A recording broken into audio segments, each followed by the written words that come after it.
అమ్మా, ఇన్ని రోజులకు దాన్ని అర్థం చేసుకున్నావు. అది చాలు నాకు.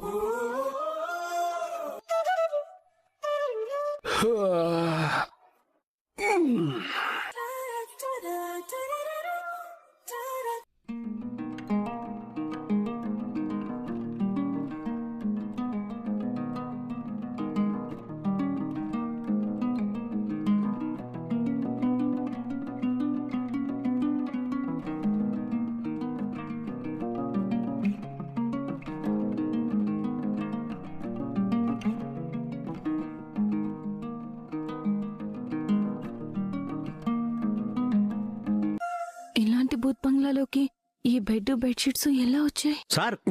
సార్ నేనే సార్ అరేంజ్మెంట్స్ ఎలా ఉన్నాయి సార్? స్టూపిడ్ ఫెలో, నేనేం చెప్పాను, నువ్వేం చేసావు? సార్ మీరు చెప్పింది చేశాను కదా సార్. ఏం చేసావురా? దూరం నుంచి దెయ్యం ఎఫెక్ట్ లో మెరుపు దిగల వెళ్ళమంటే నా పక్క నుంచి వెళ్తావేంట్రా? సార్ మేడం గారు భయపడ్డారు కదా సార్. రే, నువ్వు దెయ్యంలో వెళ్ళినందుకు భయపడలేదు. నేను అరిచే అరుపులకి నన్ను చూసి భయపడింది. ఈడియట్. అరే, వర్షం ఎఫెక్ట్ కావాలంటే 4 చుక్కలు అలా వదిలి ఇంకెక్కడికి వెళ్ళిపోయారా మీరు? అది కాదు సార్, మీరు అడిగినప్పుడు పైపు జామ్ అయింది. ఆ 4 చుక్కలే పడ్డాయి. పైపు క్లీన్ చేశాక వదిలితే భారీ వర్షమే కురిసింది కదా సార్. అది మాకు కనపడలేదులే, అప్పటికే కర్టన్లు వేసేసాను. సర్లే. అది నా తప్పు కాదు కదా సార్. రాత్రంతా కష్టపడ్డాం కదా సార్. ఏదో చూసి ఇవ్వండి సార్. ఏడిసావులే, నీ కష్టం నాకెందుకు? పడిగా ఎక్క వెళ్ళు. సార్ మీరు మళ్ళీ శోభనం చేసుకునేటప్పుడు ఇక్కడికే రండి సార్. అప్పుడు ఇంకా ఎక్కువ భయపెడతాను. నీ బొందర. మాటికి శోభనం చేసుకోరు. జీవితంలో మొదటిసారి చేసుకునేదే శోభనం అంటారు. వెళ్ళు. అబ్బబ్బబ్బబ్బబ్బా, ఏం ప్లాన్ చేశారండి మీరు? అంటే ఈ బూత్ బంగ్లాకి నన్ను కావాలని మీరు తీసుకొచ్చారన్నమాట. హే అబ్బే, అలాంటిదేం లేదు కళావతి. ఏదో కాకతాళీయంగా, అన్ఎక్స్పెక్టెడ్ గా, ఆటోమేటిక్ గా, యాక్సిడెంటల్ గా జరిగిపోయింది. నాకు పూర్తిగా అర్థమైంది. ఈ బూత్ బంగ్లాలో భూతంలా తిరిగింది వాడేనన్నమాట. రాత్రి ఇన్స్టాల్మెంట్లు వర్షం కురిపించిన వరుణదేవుడు వాడేనన్నమాట. ఇప్పుడు నాకు పూర్తిగా అర్థమైంది. ఏం అర్థమైంది? మీకు కింద నుంచి పైదాకా ఈగో వైఫైలా అంటి పెట్టుకునే ఉంటుందని. అబ్బా, అది కాదు, అదేం లేదబ్బా. ఊరుకోబ్బా, నాకీగో ఏంటి? నేను చాలా మంచోండి. సరే, షల్ వి గో? మాట మార్చకండి. ఎంత పురుషాహంకారం మీకు! నన్ను ప్రేమతో దగ్గర తీసుకోలేక ఊరి బయట శ్మశానం లాంటి రెస్టారెంట్ కి తీసుకెళ్లి నేను మీ సర్ప్రైజులు చూసి థ్రిల్ అయిపోయి, సందర్భం లేకుండా మీరు అరేంజ్ చేసిన కేక్ కోసి, ఒక మ్యారేజ్ డే కాదు, ఒక బర్త్డే కాదు, నా డెత్ డే కూడా కాదు, ఆయన కేక్ కోస్తే మీరు పడిపోతారనుకుని కాసేపు మీరు అన్నయ్యి నేను చెల్లెలుగా మారిపోయి, ఇంకాసేపు మీరు తాత అయిపోయి నన్ను ముసల్దాన్ని చేసి షష్టి పొట్టి కూడా చేసుకుని తిరిగొస్తే కారు ఆగిపోయి ఈ బూత్ బంగ్లా కనపడితే ఇక్కడికొస్తే వానొచ్చి దెయ్యం వచ్చి నేను భయపడిపోయి మిమ్మల్ని హక్ చేసుకుని చివరికంతా వాటంతట కావే అయిపోయాయి. పెళ్ళైన సంవత్సరం తర్వాత మీరు మీ పెళ్లంతో కాపురం వెలగబెట్టడానికి ఇంతకంటే సుందరమైన రమణీయమైన స్థలమే దొరకలేదా? అది కూడా మీరు ప్రేమతో కాకుండా ఆర్టిఫిషియల్ గా దెయ్యాన్ని చూపించి ఆర్టిఫిషియల్ వానని కురిపించి నా అంతట నేనే మీకు లొంగిపోయినట్టు క్రియేట్ చేస్తారా? రేపు పిల్లలు పుట్టి మీ శోభనం ఎక్కడ జరిగిందమ్మా అని అడిగితే దెయ్యాలు తిరిగే దరిద్రమైన ప్లేస్ లో, కిడ్నాపర్లకు యాంటీ సోషల్ యాక్టివిటీస్ జరిగే ప్లేస్ లో జరిగిందని నేను చెప్పాలా? ఊరుకో, మన పిల్లలు శోభనం గురించి ఎందుకు అడుగుతారు? చాలా ఆపండి. ఇది ఒక శోభనమేనా? ఒక 5 స్టార్ హోటల్ కాదు, ఒక ఫామ్ హౌస్ కాదు. ఇంత దరిద్రమైన ప్లేస్ లో శోభనం చేసుకోవాలన్న ఆలోచన మీకు ఎలా వచ్చిందండి? చిచి, నేను మిమ్మల్ని వదిలిపెట్టను. ఇదంతా అత్తయ్య గారికి అమ్మమ్మ గారికి నేను వెళ్లి చెప్పేస్తా.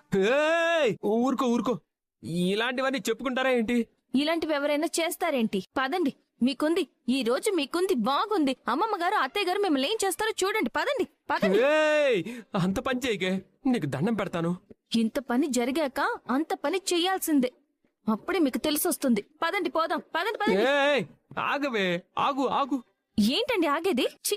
ఎవరన్నా శోభనమైన తెల్లారి రాత్రి పడ్డ అగజాట్లు గుర్తు చేసుకుని వరసైన వాళ్లతో ఆ ముచ్చట్లన్నీ చెప్పుకుని మురిసిపోతారు. ఇక్కడ నేను ఈ మురికిని గుర్తు చేసుకుని ముక్కు మూసుకుని రావాలి.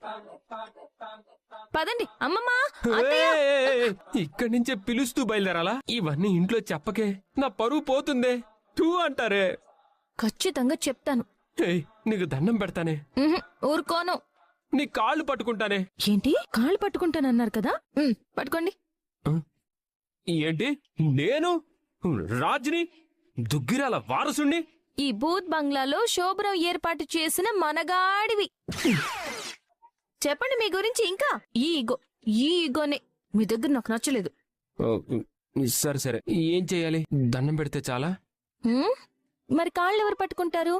ఆ దెయ్యమా, ఈ భూతమా? తప్పదా? తప్పదు. వద్దులేండి. మరి చెప్పవు కదా ఇంట్లో? అది ఆలోచిస్తాను. నువ్వు చెప్పవులే. సరే వెళ్దాం పదండి. ఏయ్, ఏంటి ఈ డ్రెస్ లోనే వెళ్తావా? మన డ్రెస్లు ఆరిపోయి ఉంటాయి, అవి వేసుకుని వెళ్దాం పద.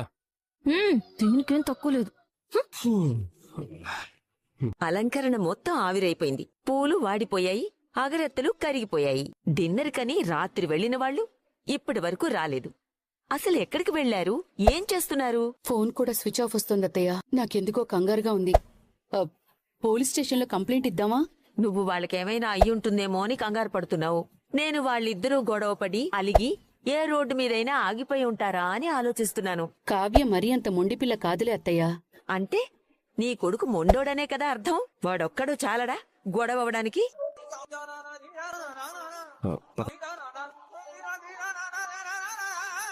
ఎక్కడికి వెళ్ళిపోయారా?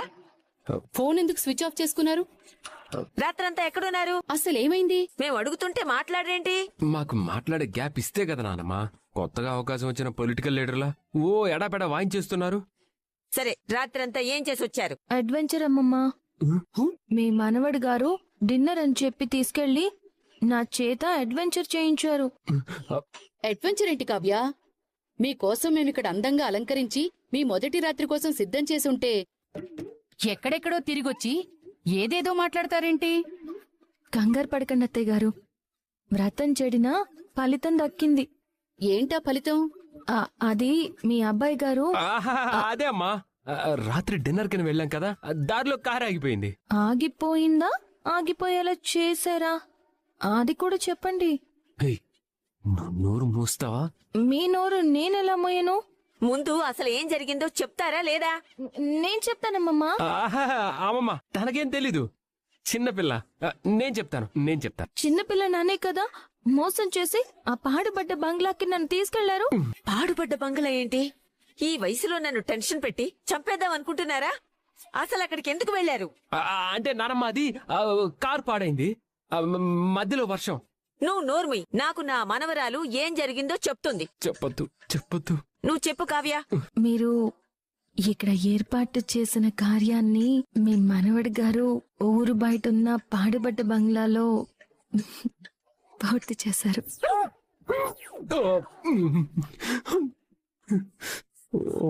దీనికే అంతలా ఆశ్చర్యపోయారేంటి? అసలు మీ మనవడి గారి తెలివితేటల గురించి చెప్తే మీ మైండ్ బ్లాక్ అయిపోతుంది. కళావతి చెప్పింది, నా పరువు తీసింది, చాలు పద వెళ్దాం. ఉండండి, మీరు నిండా మునిగిన తర్వాత చాలెందుకండి? చేసిన పాపం చెప్పుకుంటే పోతుందంట.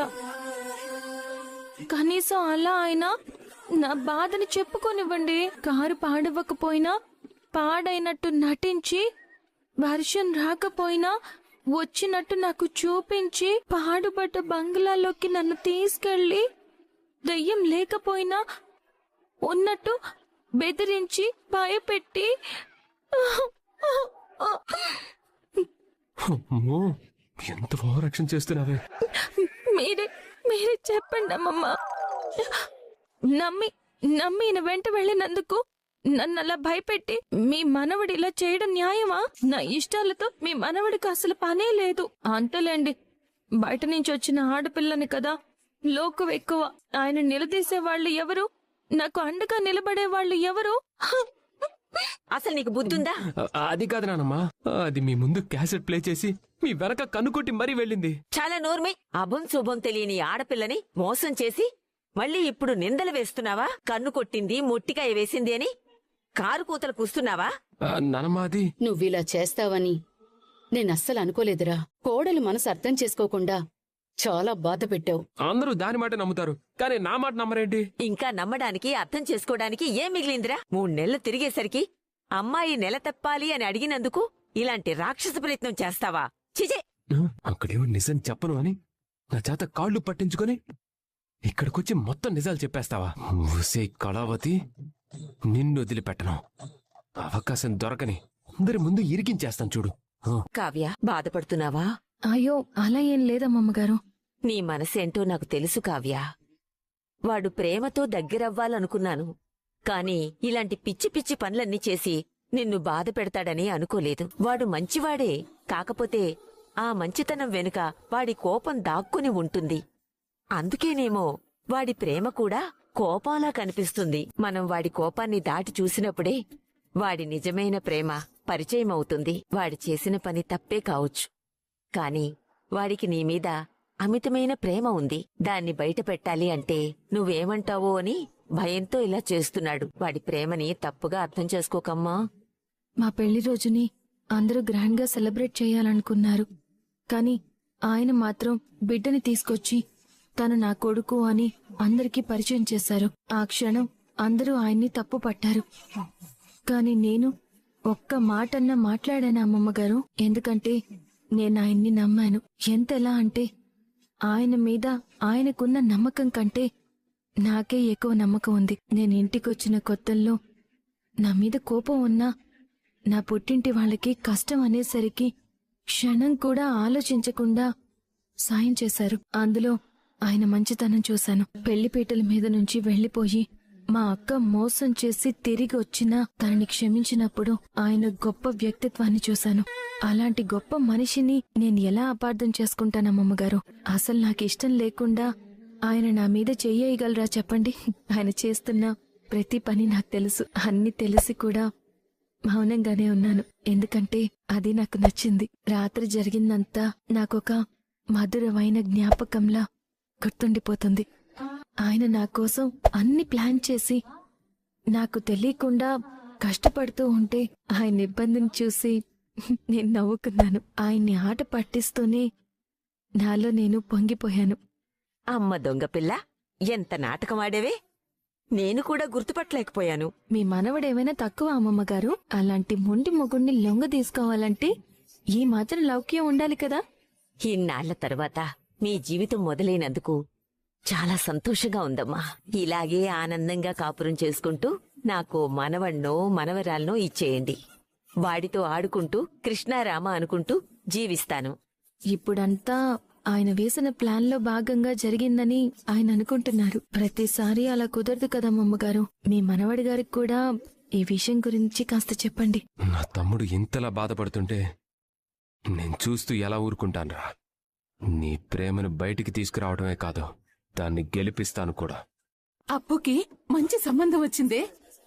ఇవాళే దానికి పెళ్లి చూపులు. అవునా?